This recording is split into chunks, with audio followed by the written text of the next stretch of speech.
क्या आप मोटापे की कहानी सुनना चाहते हैं? क्या आप जानना चाहते हैं कि हमारे दुबले पतले पूर्वज कैसे मोटे पेट और बड़े कमर वाले इंसान में बदल गए? और इस पूरी कहानी का असली खलनायक कौन है? आइए सुनते हैं मोटापे की दिलचस्प कहानी। दोस्तों, मोटापे की कहानी थोड़ी दिलचस्प और उलझन भरी है। कहते हैं कभी कभी रक्षक ही भक्षक बन जाता है।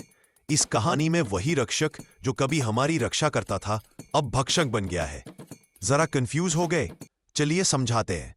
पहले एक सवाल, क्या आपने कभी मोहनजोदड़ो की डांसिंग गर्ल को देखा है? यह छोटी सी कांस्य ब्रॉन्ज की मूर्ति जो केवल 10.5 सेंटीमीटर लंबी है, न सिर्फ भारत के इतिहास की शुरुआत दिखाती है, बल्कि मोटापे की कहानी को भी समझने में मदद करती है। यह मूर्ति सिंधु घाटी सभ्यता की है, जो लगभग 4500 साल पहले फली फूली थी। डांसिंग गर्ल की कमर बहुत पतली, हिप्स कूल्हे नाजुक और हाथ पैर लंबे हैं, और उसके शरीर पर कहीं भी कोई फैट या चर्बी नहीं है। यह छोटी सी मूर्ति हजारों कहानियां बताती है। हड़प्पा समय के कई चित्र, जैसे महिलाएं जो इक्विनॉक्स फेस्टिवल मना रही हैं, या पशुपति जैसे देवता की मूर्ति, ये सब दिखाते हैं कि उस समय के लोग मोटापे यानी ज्यादा फैट की समस्या से दूर थे। ये मूर्तियां और आकृतियां दिखाती हैं कि तब के लोग कैसे पतले और फिट थे। ये लोग बरसों से ऐसे ही थे। बहुत पुराना जमाना था जब धरती जंगली थी और इंसान घूमते रहते थे। उन्हें हंटर गैदरर कहा जाता था। उनकी जिंदगी सिर्फ जीवित रहने की लड़ाई थी। सोचिए, करीब 70,000 साल पहले अफ्रीकी सवाना, घास का मैदान में होमो सेपियंस नाम के लोग थे, जिनका शरीर पतला था क्योंकि वे दिन भर जंगली फल, जड़ें खोजते और जानवरों का शिकार करते रहते थे। साथ ही जंगली जानवरों से बचते रहते थे। उस समय भोजन की कमी थी और ठंडी सर्दियों में खाना मिलना मुश्किल और आम बात थी। ये हंटर गैदरर हमारे एंसेस्टर्स थे। हम सब इन्हीं से पैदा हुए हैं। खाना मुश्किल से मिलता था, सर्दियों में भूखा रहना पड़ता था। इसलिए हमारे पूर्वजों के जीन, जैसा कि 1962 में वैज्ञानिक जेम्स नील ने थ्रिफ्टी जीन थ्योरी में बताया, हर कैलोरी को संभाल कर रखते थे ताकि मुश्किल समय में काम आए। थ्रिफ्टी जीन यानी कंजूस जीन, जो जीन हमें पहले मरने से, भूख से बचाते थे। पुराने जमाने में ये जीन थोड़ा खाते थे और थोड़ा बचाकर रखते थे, बिल्कुल फ्रिज की तरह, ताकि बुरे वक्त में काम आ सके। ये जीन अब भी शरीर में फैट जमा करते रहते हैं, भले ही आज खाने की कोई कमी नहीं है। अब आप पूछेंगे कि इस जीन का मोटापे से क्या लेना देना है? समझने के लिए चलते हैं वापस करीब 70,000 साल पहले, जब हमारे पूर्वज हंटर गैदरर्स थे। वे लोग हर दिन लगभग 3000 कैलोरी बर्न करते थे, 10 से 15 मील तक चलते थे और कम कार्बोहाइड्रेट वाला खाना खाते थे। उनका शरीर हमेशा पतला और फिट रहता था, बीएमआई लगभग 20 के आसपास। ये जीवन शैली आज भी अफ्रीका के तंजानिया में हडजा नाम की जनजाति में देखी जा सकती है। ये लगभग 1000 से 1500 लोगों की जनजाति है, जो हमारे पुराने पूर्वजों की तरह जीवन बिताती है। ये लोग रोज जंगल और घास के मैदानों में बेरियां, जड़ें, शहद और जानवरों का शिकार करते हैं। क्योंकि वे लगातार चलते रहते हैं, इसलिए वे रोजाना लगभग 3000 कैलोरी बर्न करते हैं।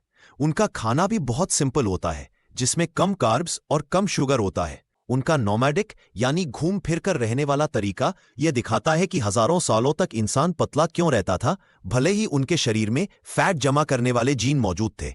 फिर एक क्रांति आई जिसने सब कुछ बदल दिया। लगभग 12,000 साल पहले आज के फर्टाइल क्रेसेंट यानी उपजाऊ घाटियों में इंसान ने बसना शुरू किया। उन्होंने गेहूं और जौ की खेती की, बकरियों को पाला और गांव बनाना शुरू किया। यह नियोलिथिक बदलाव था, जिसे मानव विज्ञानी मार्क कोहेन ने अपनी 1979 की किताब health and the rise of civilisation मैंने बताया है। इस बदलाव ने हमारे खान पान में बड़ा फेरबदल किया। अब हम ज्यादा स्टार्च यानी अनाज खाने लगे, जिसके लिए हमारे शरीर पूरी तरह से तैयार नहीं थे।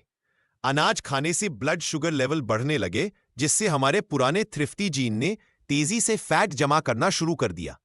अब किसान पहले के मुकाबले कम चलते थे, इसलिए रोजाना कैलोरी की खपत आधी रह गई, जबकि खाने का ज्यादा भंडार होने लगा।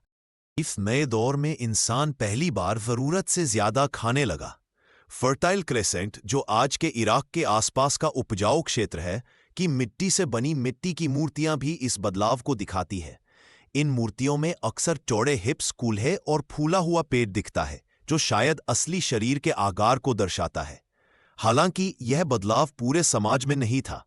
केवल अमीर लोग, जिनके पास ज्यादा खाने का मौका था, मोटे होने लगे। उनका मोटापा उनकी दौलत और स्थिति का प्रतीक बन गया। दोस्तों, आप सुन रहे हैं यही है इतिहास, बाकी सब बस बकवास है। अगर आपको यह वीडियो अच्छा लगे तो इसे लाइक, शेयर और चैनल को सब्सक्राइब जरूर करें। अब आगे चलते हैं करीब 2500 साल पहले की बात, जब प्राचीन शहरों में ज्यादा खाने पीने की आदतें बढ़ने लगी। रोम और मिस्र के अमीर लोग ब्रेड, वाइन और मीठे शहद जैसे चीजों का जोरदार आनंद लेते थे। वहां मोटापा दौलत और स्थिति का प्रतीक था, लेकिन मजदूरों में यह कम ही देखने को मिलता था।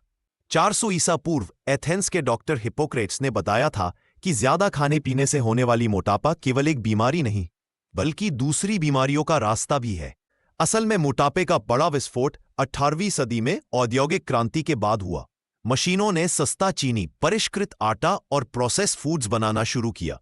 वहीं फैक्ट्री की नौकरियों ने कम चलने फिरने वाली जीवन शैली को जन्म दिया, जिससे मोटापा तेजी से बढ़ा। आज विश्व स्वास्थ्य संगठन की रिपोर्ट के अनुसार पूरे विश्व में 1 अरब से अधिक लोग मोटापे से जूझ रहे हैं।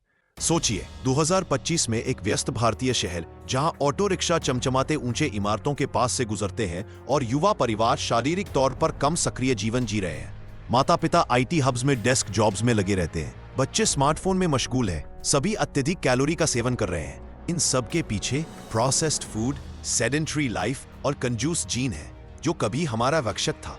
अब ये जीन हमारा ज्यादा खाया हुआ भी स्टोर कर लेता है। हम खाते हैं, ये जमा करता रहता है, एक ओवरसाइज्ड फ्रिज की तरह। बन गया हमारा रक्षक ही हमारा एनिमी। इसी को कहते हैं थ्रिफ्टी जीन हाइपोथेसिस। यह एक सिद्धांत है जिसे 1962 में जेम्स नील ने प्रस्तावित किया था। इसका कहना है कि पुराने समय में जब खाना कम होता था, हमारे जीन ने ऊर्जा बचाने और फैट के रूप में जमा करने की क्षमता विकसित की थी, ताकि कठिन समय में हमारे शरीर के पास पर्याप्त ऊर्जा रहे।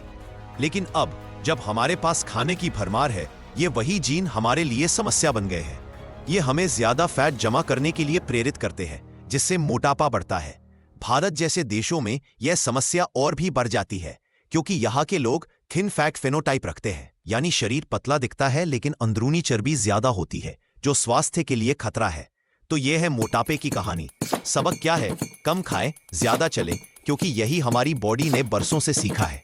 फिर मिलते हैं जल्दी नई कहानी के साथ। नमस्ते।